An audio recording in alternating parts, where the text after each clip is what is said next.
Hello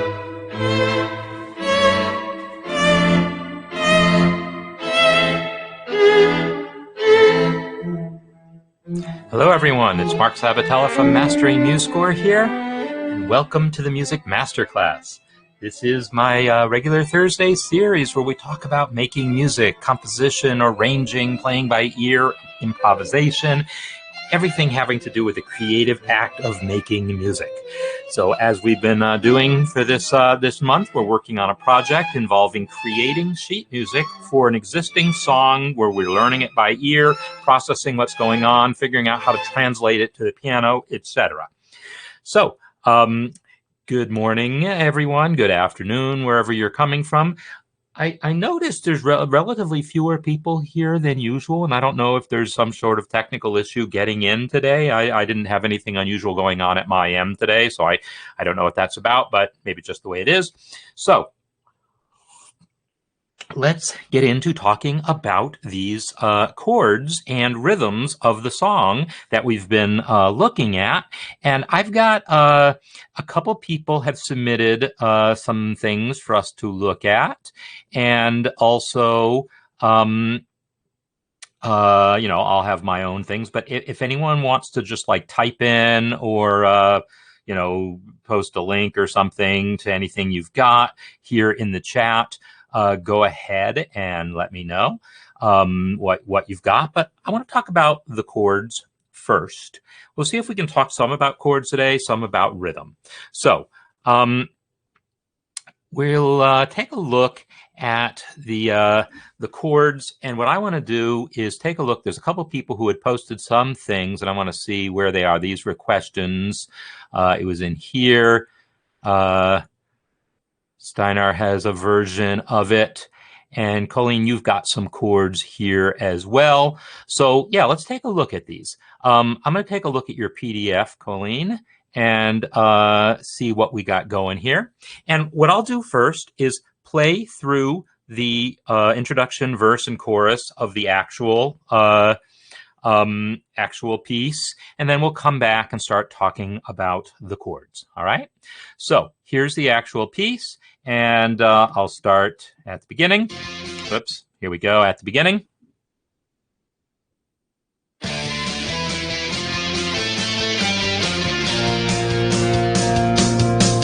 Rise up and shine. Rise up and shine. Rise up and shine, shine, shine. On you the light of the Lord will shine, shine. Okay, I'm pausing it there just to point out that was the chorus. And so we got one set of chords for the chorus. Here comes the verse. Will shine, shine. Here we go, verse. Your heart will sing and your eyes will see the wealth of nations brought to thee. From north to south and from east to west, the Lord's almighty hand will surely bless. Okay, so we've heard the verse, we've heard the chorus, we heard the intro. I'm going to skip over just to make sure we don't totally forget about it. Skip over to where the bridge is, which is somewhere around here. I should have marked where it is. Here we go. The darkness okay, will shine, shine. Okay, so here's the bridge. It's at 206. The darkness fades and the dawn appears. The glory of the Lord is here. Let your heart be glad. Let your voice be clear. For the glory of the Lord is here. All right, so that's the bridge. We got an introduction, which really the introduction, would you agree there's not really chords Oh, the red line on the speaker. Oh, I see. You try to line up the this thing. Let me see if that's true. Yeah, line that up with the red line on his speaker. Oh, that's brilliant. That's great. I love it. So there's a red line on his speaker, and if I move the pointer to that position, then it gets it right. But it's 206, 207. All right, is where the bridge is. So the introduction is really not about chords, right? The bridge, the introduction, when we hear this, is mostly just a single line. Right? It's just notes. I hadn't worked out what they were, so I just guessed on what it was. But there's not like full chords being played there. And one thing that I will say about that introduction is we may or may not use it. When we put together the sheet music arrangement for this, that is such a guitar thing. I'm a little concerned that it won't translate. I mean, I can certainly play however it goes, something like that. I could totally write that out. We could write that out for piano, but I don't know that it feels very pianistic. I don't know that that's going to be the introduction we deal with. I'll talk to Mike about it and see if he has any other ideas for an introduction. I mean, we can totally use that, but we might want to change it. Part of this is going to come down to how much we want the piano arrangement to actually feel like the original. I mean, the original is rock, right? I mean, it is a rock song. I mean, he and I came up in the 70s listening to rock music. He listened to it a lot more than I did, frankly. And so, he was very into Boston and Rush and, all these, and Kansas, Elizabeth. So they did Dust in the Wind in their band. And so they did, really this sort of classic 70s rock is very much where he's coming from musically. And that, shows in this, but that doesn't necessarily translate to piano that well. And then if you think about how this is likely to be performed in a church setting, it's maybe going to have guitars, but maybe not sounding like this. And so our job might be to figure out how to capture what we can of it, but present it in a way that's going to work in the church setting. On the other hand, some churches definitely have rock bands. Absolutely. So Dave, no, the intention isn't that it's going to be for piano, but it's going to be PVG, piano, vocal, guitar, sheet music, that can then be interpreted by whatever instruments you have on hand in your church. And for the type of churches that would be doing this type of music, yeah, typically it would be some acoustic guitars and a piano or other keyboard instrument. That would be the most typical type of instrumentation. So we're absolutely writing it out for PVG, piano, voice, guitar. So we'll have a written out piano part, but how it gets performed is going to be up to the musicians. And so our job is going to be to kind of come up with something that we think is going to work. And so I talk about that because it's going to have a lot to do with how we capture things like the rhythms, and in particular in the case of that introduction. So I'm going to put that introduction on hold, and let's just talk about the chords after the introduction. So there's not that many of them the chorus is not a long chorus. So let's see if we can just call out the chords. Some of you have already transcribed this, and some of you haven't. If you have already, or if you think you can do this by ear on the fly, just go ahead and type in what you think are the chords. You can either use Roman numerals, or you can use the actual chords, key of F. So yeah, we'll have guitar fretboards in when we do the final thing. We don't necessarily need to do that right now. Let's just play with the chords because it's way easier to type chords than to mess with all those guitar fretboards. And, so speaking of which, Mike made a comment in the community that hopefully some of you saw. He said no fair cheating by looking at his hands, because his hands are playing the chords. And if you know how to play guitar and you can watch the video, you can sort of sort out what the chords are by following the chord shapes.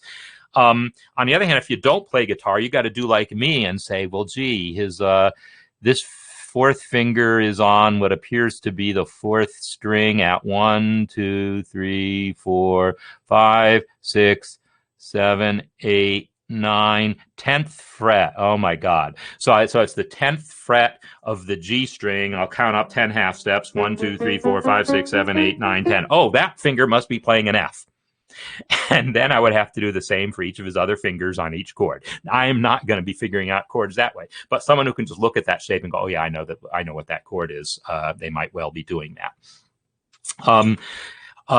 So that actually might not be a chord. That might be still part of the intro, right? So anyhow, let's see if we can just call out the chords. So I'm going to play now, and we're going to talk about the chords. Here we go with the chords. First one is out. Rise up and shine. Rise up and shine. Rise up and shine, shine, shine. On you the light of the Lord will shine, shine. Okay, I count 12 chords total. 12 bars, each chord lasting one measure. Is that what you all got?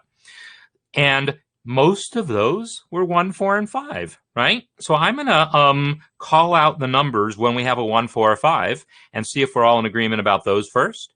And then we'll talk about the chords that aren't 1, 4, or 5. Okay, here we go. Rise 1, up and shine. 4, Rise something up else. and shine. Rise up 1, and shine. something else. 4, Shine. something else. On you the 1, light of the Lord 5, will 4, shine, 1. shine. So 1, 4, and 5 made up the bulk of that.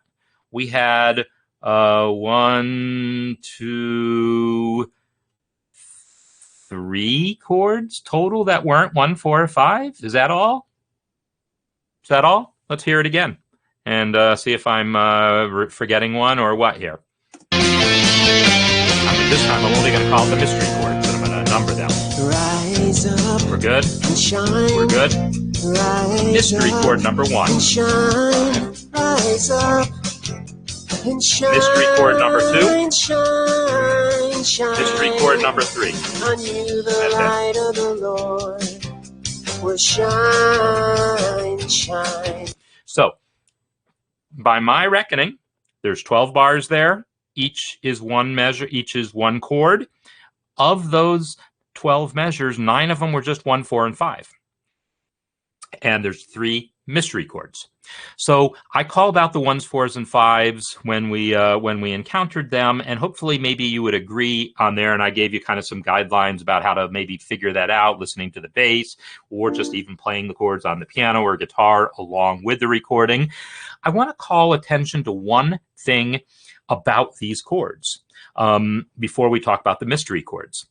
The 1, 4, and 5 are typically going to have a particular flow. 1 is going to happen at the beginnings and or ends of phrases.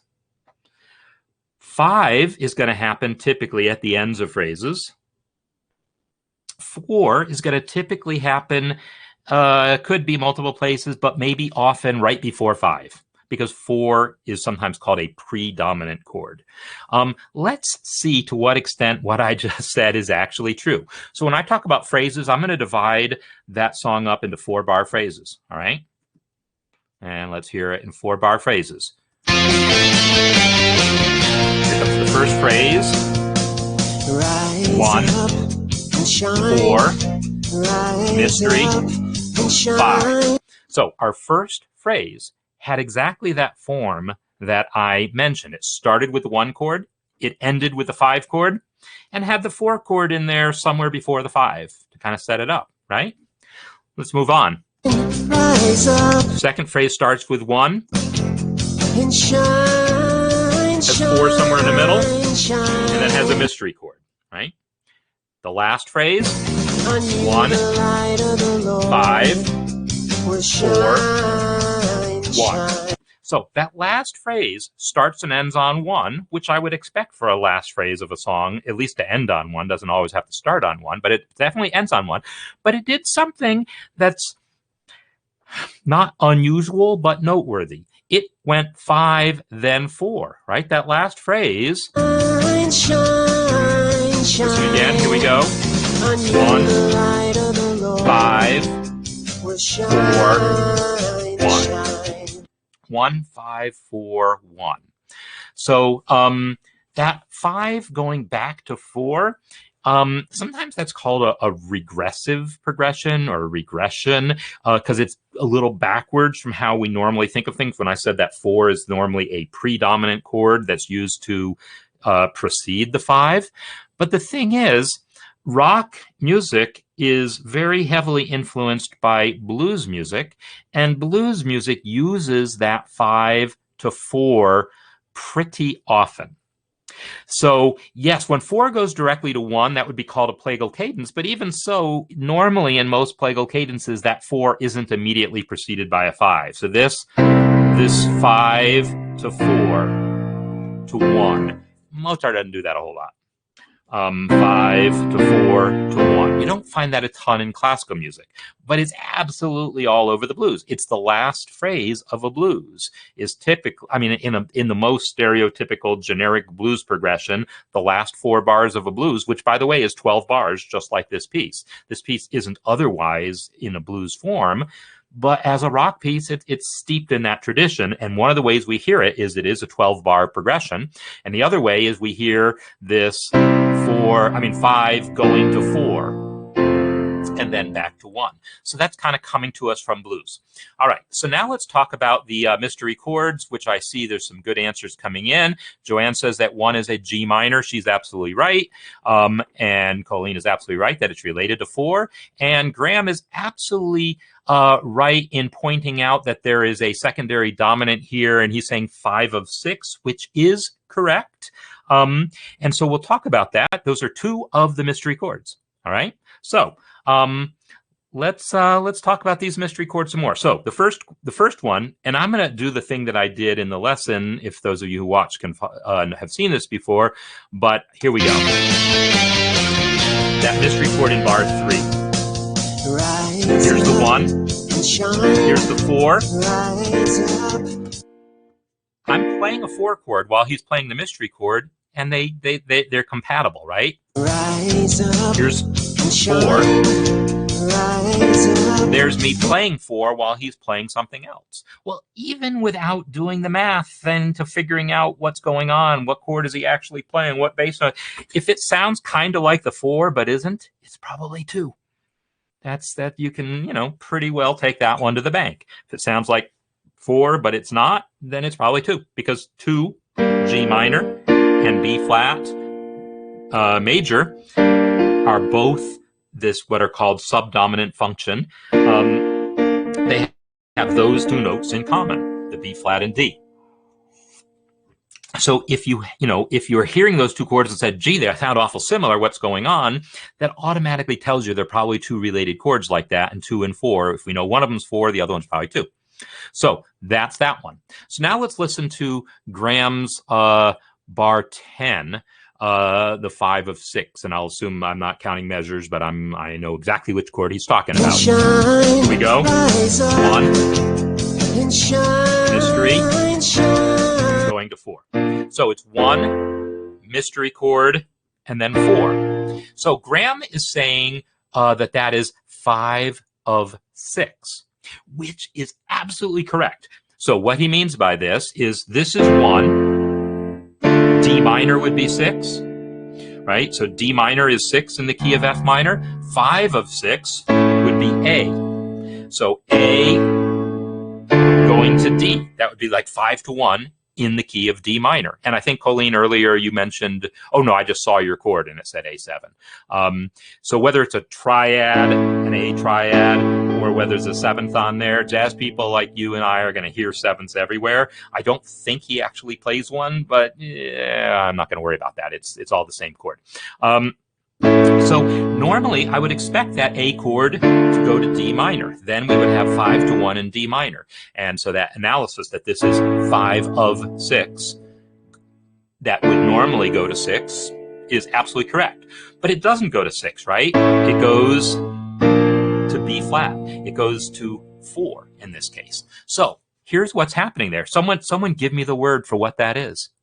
There is a word for that. When you have this chord that felt like it was going to go there, but instead it goes there. Pardon the parallel fifths. It felt like it was going to go here, but it actually fools you and goes there instead. Am I giving you enough hints for the answer? It fools you. What's the word that I'm fishing for? It'll show up in the chat momentarily. So this is, if we were in the key of D minor,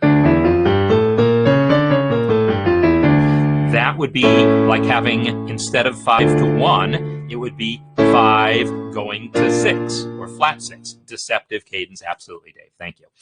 So that motion, that taking that dominant chord, and instead of going down a fifth like these dominants normally would, if instead we go up a step, that's the typical deceptive cadence. Really, deceptive cadence is a generic term for any time a chord doesn't go where you think it's gonna. But the dictionary picture of deceptive cadence is 5 going to 6. That's the most commonly cited deceptive cadence. And so in a major key, that would be like if it was in the key of F minor, in the key of F major, 5 going to 6 would be a thing. 5 going to 6. Major 5 to minor 6. But in a minor key, 5, when it goes to 6, it's going to be a major 6 because that's what's in the key, right? So that is a deceptive cadence. So now, I said the dictionary picture of deceptive cadences is 5 to 6, which is true, but that's not a specific song. I want a specific song. And the thing is, if you have the key of F, 5 going to 6, you want a picture of that one? I'll give you a picture of that one. Have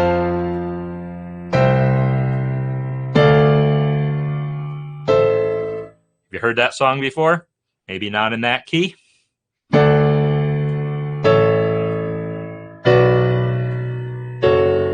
that key, yeah. That's if you want a dictionary picture of 5 going to 6, right there. Here's 5 going to 6 instead, right? So in major keys, when 5 goes to minor 6, if you want to think about the beginning of Pachelbel canon, there's a fine example for you. You probably have other songs you can call to mind, but that was an easy one for me.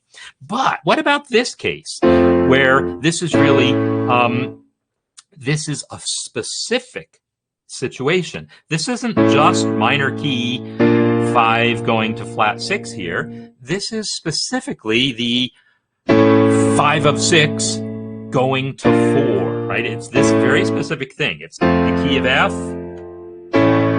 going to an A chord, which is the major 3 chord, going to 4. 1 to major 3 to 4.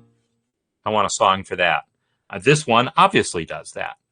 But there's a song that most of you have probably heard before that is the one that I have in mind whenever I hear that progression of 1 to dominant 3 or major 3 to 4. There's one particular song that I always hear in my head when I hear that progression, and it goes like this.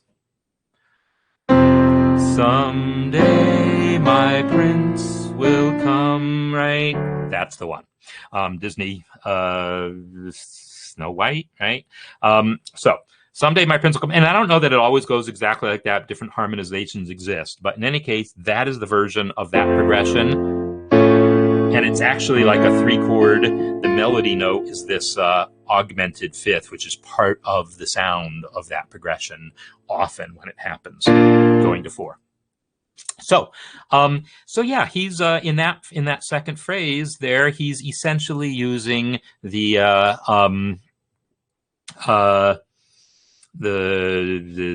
someday my prince will come chord progression. So we've covered 2 out of 3 of our non-diatonic chords. Let's get the third one. Third one's coming right on up. Rise up and shine. Here's our 4 chord. Shine, shine. Mystery chord.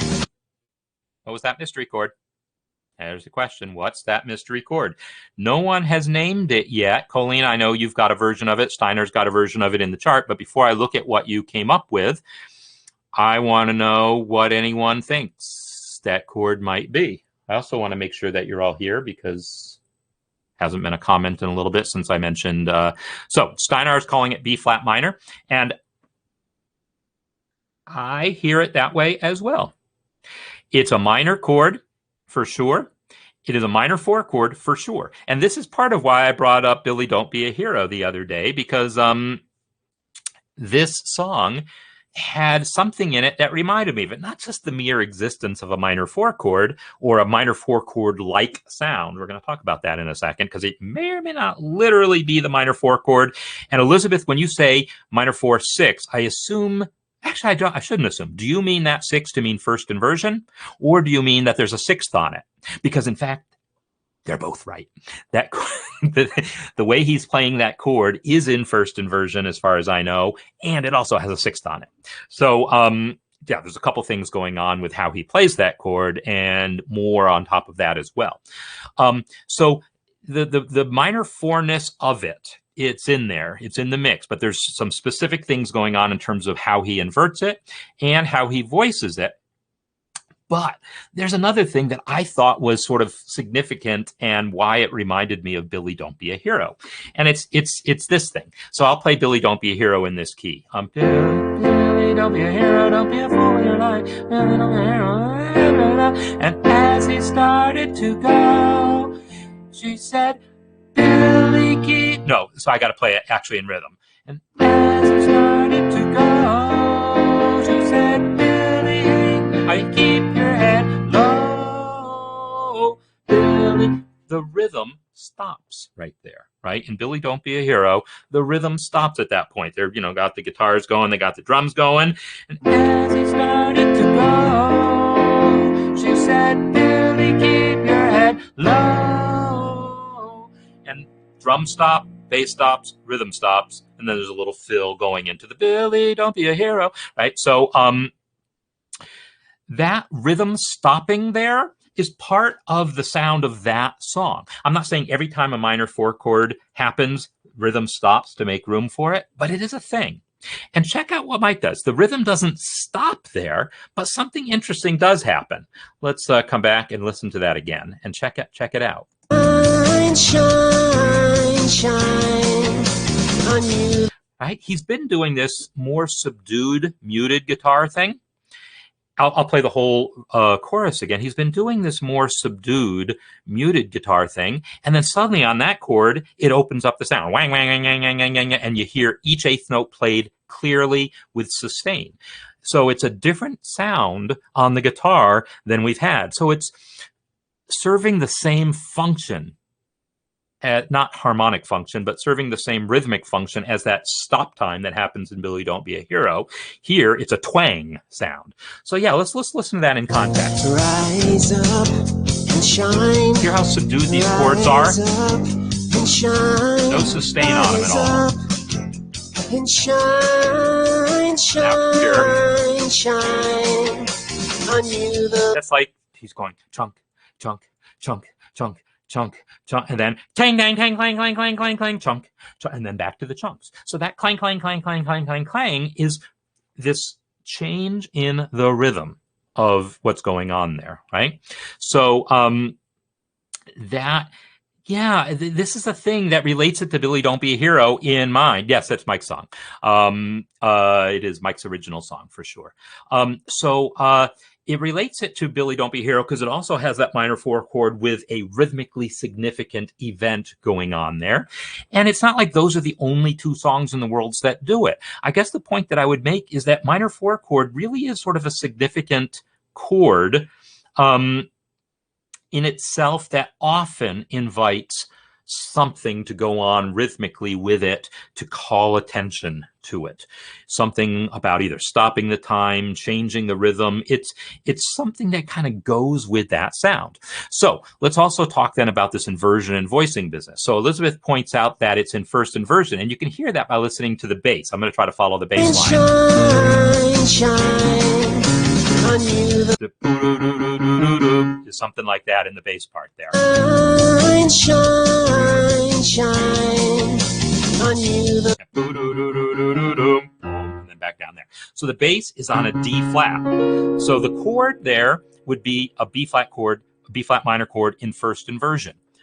But let's really sort this out a little bit. Is it really a B flat minor chord? Because I mentioned the sixth on it, and Mike in his he gave me lyrics with chord symbols. I didn't want to give you the answers. He gave me the lyrics with chord symbols, and he did not call it B flat minor 6. Shine, shine, shine. So that chord there, this would be one where I would use that 12 bottles of beer approach. And I just made up that name a couple days ago, and it's sticking. I like it. This idea that I want to know exactly what notes are in that voicing, because it's definitely something related. So this is the thing. Yes, Elizabeth, you've hit it exactly. If we have a B flat minor chord with a G on it, this chord could be called B flat minor 6th. Or, so it's a minor 4 chord with a 6th. Or we could rearrange those same notes and see it as a 2 chord, half diminished. It's the exact same notes, whether we call it B flat minor 6 or whether we call it G half diminished or G minor 7 flat 5. It's the exact same notes. And so it's either B flat minor 6th with a D flat in the bass, or it's G minor 7 flat 5 with a D flat in the bass.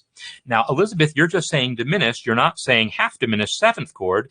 So this is implying that there's just a triad and there's not an F. Well, that's what Mike called it. He called it G diminished. He absolutely called it G diminished in his thing. So according to how he was interpreting his own guitar part, he was hearing that as just a triad, just the two diminished triad, whereas I'm hearing it as a minor 6th chord. So the question is that F in there? And there's no one better to answer that question than Elizabeth, because I know you got like perfect pitch and you're going to pick those things out. I would have to like loop that chord and listen in my headphones really. I'd have to listen really carefully through headphones to ascertain whether there's an F in that voicing or not. And then I would check out each chorus to see, well, is it in one chorus but not the other? It's hard for me to not call it B flat minor 6 because that's the normal way of calling that chord. But if it's really significant to not have that F in the voicing, then yes, we would have to call it G diminished triad. But the thing is, and this is another point of learning here, if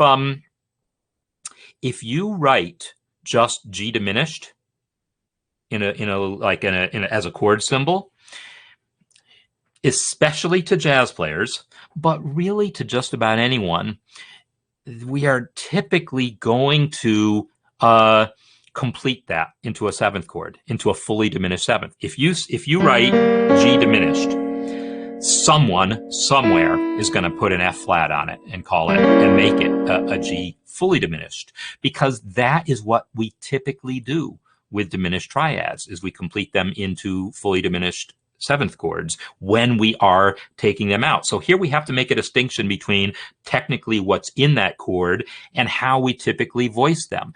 It's very common when voicing diminished chords to assume what is meant is a fully diminished 7th and therefore add that E. And that's totally the wrong sound, right? So what I would do is listen to this. I would play the E along with it to convince myself and you that that E is absolutely the wrong note. Rise up, so let's do that first. I'm going to play the E. Rise up and shine, shine, shine. Now that E just clashes, right? That's the wrong note. Now I'm going to do it again with the F. Shine, shine, so that F, I hear that F. I'm playing that F, but listen, there's like 3 guitars being layered here, I think, 2 or 3 guitars. Tell me one of them's not playing an F. I think one of them is. Shine, shine, that twang note is the F, right? So even if his chord shape is G diminished, even if the chord shape itself is G diminished, by the time you add that lead part, that twang guitar, I'll call it, playing that F, we have definitely created ourselves a G half diminished chord. So I think he was thinking of his chord shape as just a G diminished triad, but then his other part added the F in there, and so maybe he was thinking of it as half diminished. But in any case, those are going to be our two choices. We're either going to call it G half diminished, G minor 7 flat 5. That's another thing to say. That minor 7 flat 5 is just another word for half diminished, right? Because this is G minor 7. That's G minor 7 flat 5. And so G minor 7, G minor 7 flat 5. G minor 7 flat 5 is the same as G half diminished. G fully diminished, G half diminished, right? So those are just different words for the same thing. So we're either going to call it one of those two things, G half diminished, G minor 7 flat 5, or we're going to call it B flat minor 6. And I am more inclined to want to call it B flat minor 6 because that sound of the minor 4 chord is how we typically represent that sound. It's the same notes again, but that's like a judgment call that you could call it either way. But the bass note is D flat. We'd want to get in there. And yes, thanks Elizabeth for confirming that F was definitely in there, right? So that is the chord there, the third mystery chord. So then Colleen's asking if diminished chords aren't used as much in rock as they are in jazz. That is absolutely true. That is definitely true. They're pretty rare in rock. They're not unheard of, but they're relatively rare. They are definitely more of a jazzer thing to have diminished chords. And certainly like fully diminished seventh chords are kind of a, classical and jazz thing more than a rock thing. So jumping ahead, so I'm, looking at the clock and saying, I know we want to talk about rhythm, and I have talked about rhythm a little bit, but I do want to jump to that bridge and talk about something here. And the dawn appears, the glory of the Lord is here. Let your heart be glad, let your voice be. So check out what happens here. This chord, let your heart be, is what happens here. Let your heart be glad, let your voice be clear.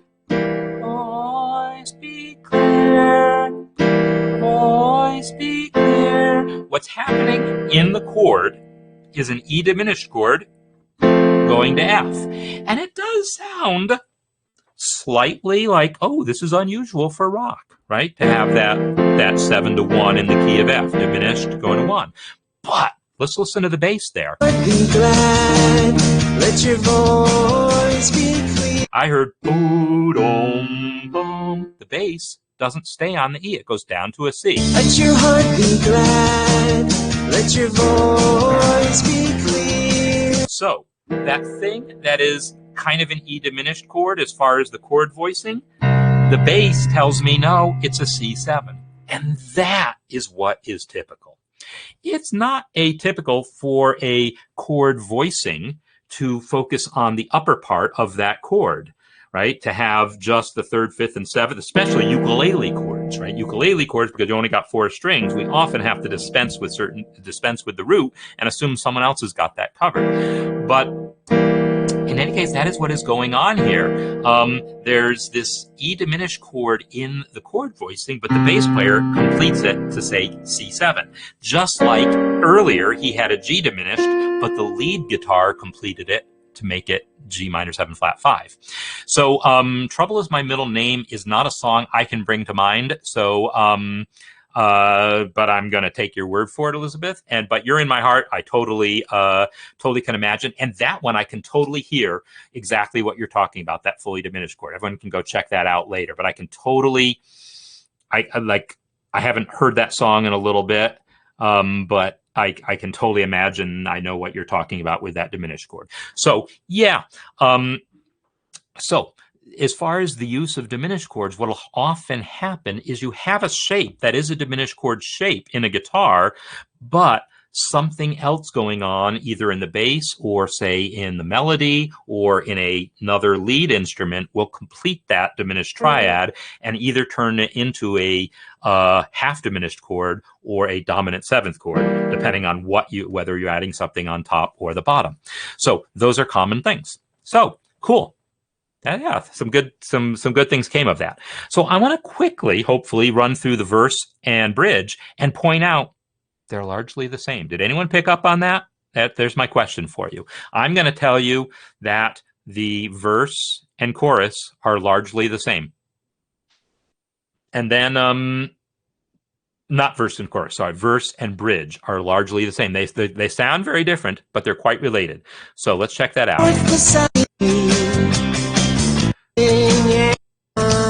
So here we go with verse. Your heart will sing and your eyes will see.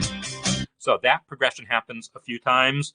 It starts off with something that kind of sounds like a one chord. Sing and shine. If I play one right now, your heart will sing. That one chord had a lot of the right notes, but it wasn't quite right.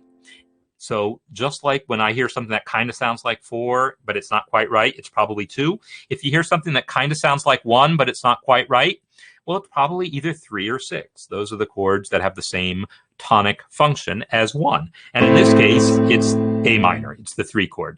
Check that out. Shine, shine. Your heart will sing and your eyes will see.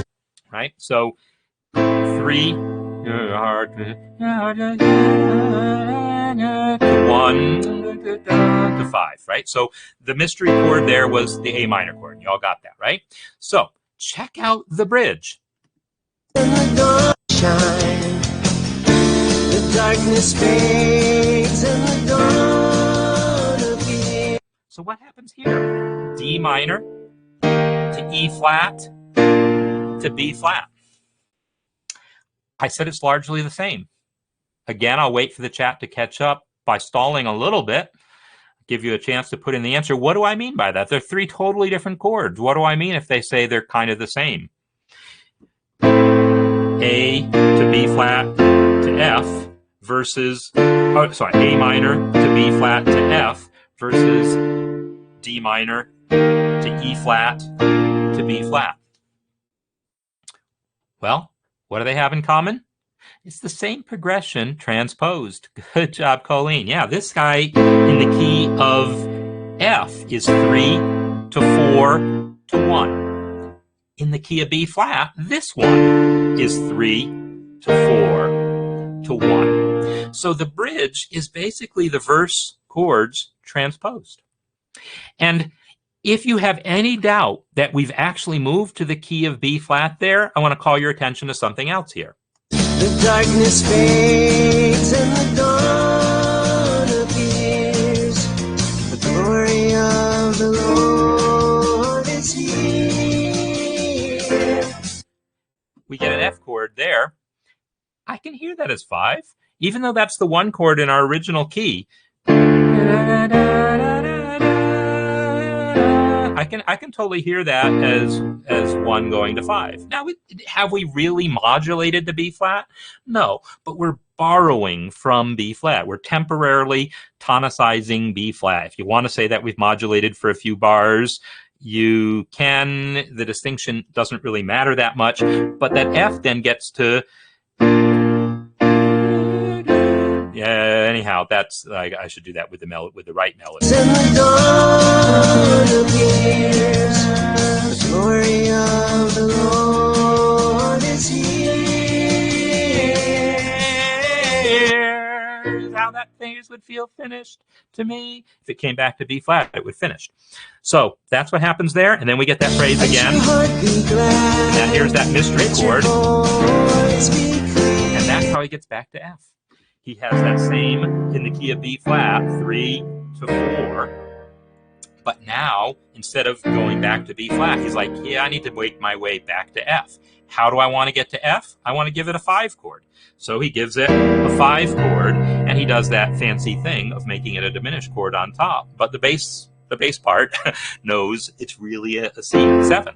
So that bridge is, I mean, the whole song's really nice, but that bridge is kind of a work of art as far as I'm concerned, especially so because that, because of that relationship. And the bridge doesn't necessarily always relate to any other part of the song, but in this case it does. It's the verse transposed up a fourth, and then with that interesting use of the diminished chord pivot to modulate. It's not technically a pivot chord in the technical sense of what that means.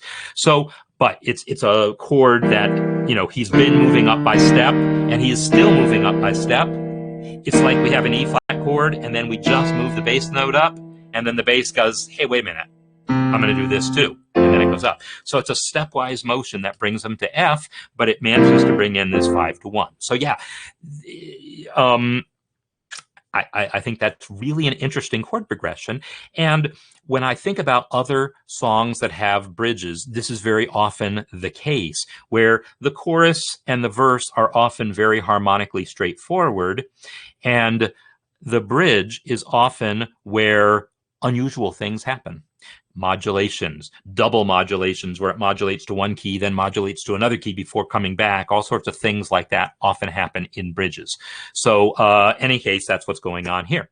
There was one other chord to talk about in the actual verse here. So let me just go back there. Shine. We've already had 3, Your heart will sing 4, and your eyes will 5, see 3, the wealth of nations brought to thee. 5. Again now. 3, From north to south and from east to west. Mystery chord, and then 5. What was the mystery chord there? From east to west and from, or north to south and from east to west. East to west. What was that chord? Do I have the right words? I don't know. The south and from east to west. So we land on a 5 chord. If I had to guess what chord was coming before 5, I got 2 choices for you. Well, 3 choices. It's either 4 or 2, but it wasn't. It wasn't that, nor was it 2 to 5 exactly. North to south and from east to west. Wait a minute. Was it? From north to south and from east to west. Yeah. So you're on the right track, Colleen, because I think you're hearing the B natural that pulls that chord out of diatonic land, because it's not a chord that's in the key of F, but it's basically a G7. And the thing is, from north to south and from east to west. there's a sense in which I hear G minor there, but then I hear the B natural. From north to south and from east to west. And I think what happens is the bass just plays the G, and we don't hear the B natural until partway through that measure. But that chord, I think, is a G7. You know, that's how I'm hearing that thing. East to west. From north to south and from east to west. The Lord's almighty hand will surely bless. And then we have some 2s and 4s and 5s. So G7. There you go. 5 of 5. Yeah. So G7 resolving to C. That's the expected thing. If you're trying to get to a chord, give it its own 5 chord. We're trying to get to that C chord, give it its own 5 chord. Give it its own, G7. So yeah, that's what that chord is. Is the bass actually on a G? I think it is. Back up a little more. From north to south and from east to west. Yeah, it's kind of G. I was trying to decide if that was another one of those where he did some sort of inversion to make it sound like a diminished chord, but no, just a plain G7 chord. So there you go. All right. So I feel like we've talked about pretty much every chord in this thing, and I've left myself just enough time to finish talking a little bit more about rhythm. We've already established, and so by all means, feel free to ask me more chord questions here, but we've already established that the chorus has this 3-3-2 pattern going on. shine, rise up and shine, shine, shine. On you the light of the Lord will shine, shine. Right? So other than that 1 minor 4 measure where we just get that steady eighth notes. Now, how am I going to translate, or how are you going to translate that 3-3-2 idea to piano? I don't know yet. I feel like I forgot the chords already. Rise up and shine, rise up. That's not the right sound. It makes it sound more, I don't know, doo-woppy or something, those repeated chords. It's not, it sort of has this sound of 50s piano players that doesn't sound like this sound. So I feel like to translate that, and also it's a little awkward to play repeated eighth notes like that. It's a lot easier on guitar. Repeated notes, repeated chords that fast on piano are a little awkward feeling. So we'll have to figure out how to translate that, but at least we know what's basically going on. It's this 3-3-2 pattern. Somehow we'll translate it. But I want to jump ahead to the verse now and see what's going on with the verse. Your heart will sing and your eyes will see the wealth of nations brought to thee. So I was trying to fish for some discussion of what's happening there, and I didn't catch the fish that I wanted to catch. But let's listen to that again and just try to put into words what you hear rhythmically here, and then I'll try to put into words what I hear rhythmically. Your heart will sing and your eyes will see the wealth of nations brought to thee. From north to south and from east to west, the Lord's almighty hand will surely bless. So, I want to hear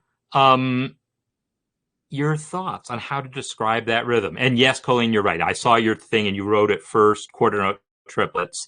But no, there ain't no. Steinar had it right. In fact, let me just flip over to where that is. So yeah, you've got the quarter note triplets, and yeah, that is groupings of 3, but that's not quite the right groupings of 3. What it should be is the version that Steinar has, except he has it over here, where they're basically eighth notes. And I'm talking here about the intro, but it's the same throughout, eighth notes in 3. So there is sort of a sense in which there's a clave-like kind of feel going on to that rhythm. I would agree, but I think it's not exactly any specific clave. But here's what I'm going to tell you I hear, and then we'll listen to it, and then you decide if I'm right or not. What I hear is it's a 2-measure pattern with a subtle difference.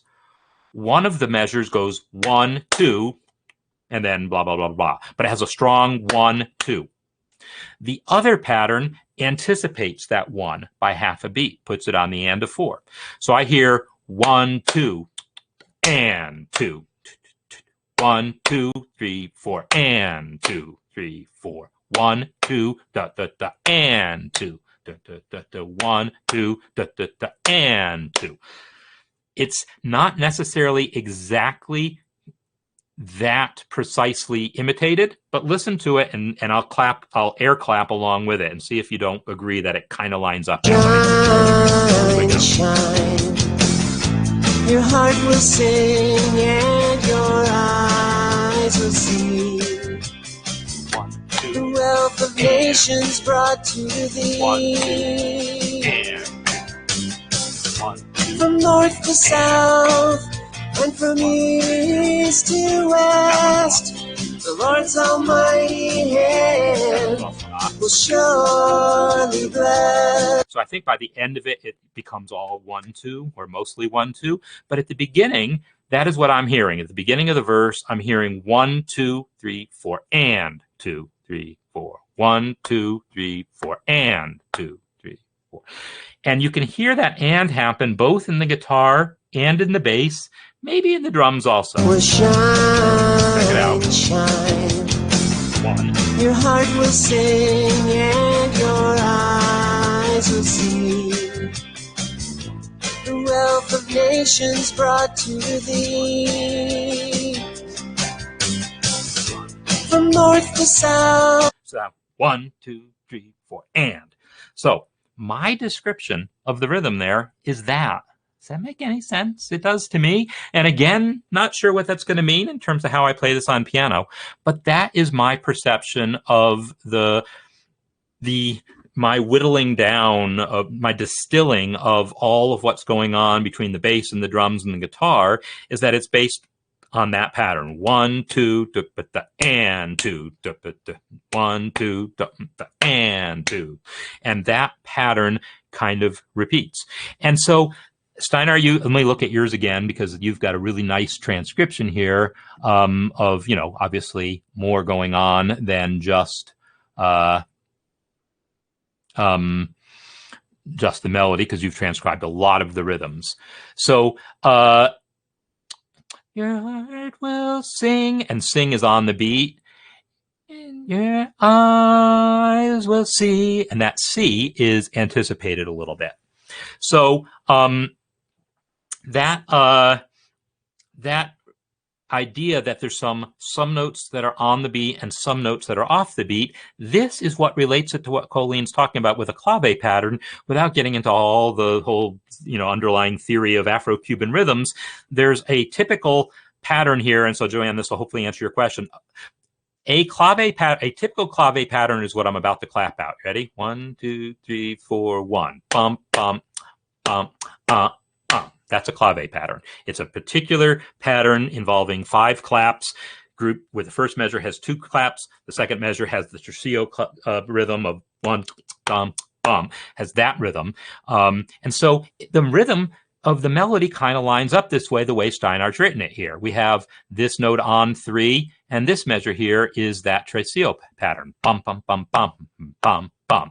So, or it can be reversed, absolutely. In this case, it's not reversed. In this case, and what happens on that 2 side, where we go 1, 2, 3, usually the melody puts a downbeat there to kind of make up for the fact that the clave itself, claves are like sticks you hit together. And you'll, in a Latin band, doing traditional Afro-Cuban music, you'll hear someone actually with these wooden sticks clanking them together. They're heavy wooden sticks. They make a lot of noise. So the way Steinar has written out this melody here really accentuates this clave pattern, in that this first measure has this note on beat 3, which lines up with that clave. The second measure is that tercio pattern, the bum, bum, bum. The next measure has a note on 1, which is what often happens on the 2 side of the clave, and then anticipated 1 in the next bar. That's also consistent with the clave. The next measure, again, there's a note on 3 that's consistent with the 2 side of the clave, and then this anticipated 1 that's consistent with the 3 side. So regardless of to what extent this is exactly the right rhythm or not, the way Steinar has notated it, it absolutely relates very well to the clave pattern and to what I described about the way those rhythms going. Now, the difference between this and a clave, between Mike's piece and a regular clave part, is that 3 side, the one that has that anticipated thing, still has a note on 2, not on the and of 2. So yeah, by all means, go to the original video to really hear what I'm talking about for real. But yeah, if we check that out again, I just want to make sure that I'm right about that the accent is always on 2. It doesn't move between 2 and of 2 like it would in a regular clave pattern. So it has a clave-like sort of aspect to it, in that it's this 2-beat pattern that's got displaced accents, but it's not the typical sort of thing. So I just want to make sure that I'm right about that the guitar strum is on beat 2 in both bars of the phrase. Light of the Lord will shine, shine. 2. Your heart will sing 2. And your eyes will see the wealth of nations brought to. Yeah, guitar strum on beat 2 is consistent. It doesn't move to the and of 2 the way it might in a more traditional Afro-Cuban clave.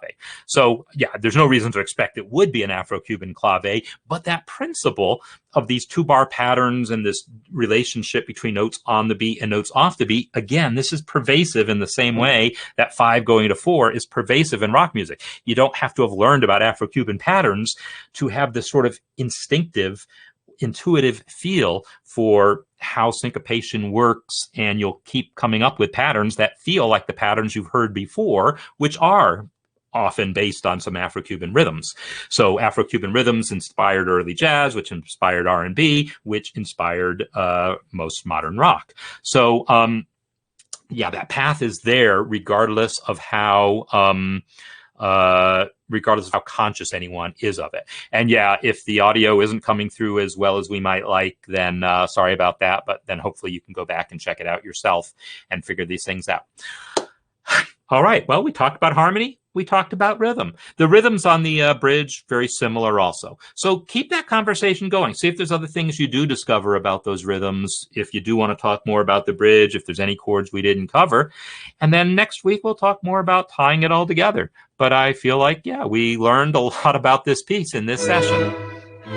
So thanks, as always, for being here. Thanks for all the lively discussion and the contributions here to having, you know, figured out the chords on your own and talking through what you're hearing. And we'll definitely go. We'll definitely keep on this and try to come up with some sheet music. So next week, expect us to be talking now about translating what we've learned about this piece to the piano to create some actual sheet music out of it. That's what we'll be doing. Probably take us a couple weeks to really settle all that out. And by the time we're done, we'll have some sheet music. So thanks, everyone, and see you next time.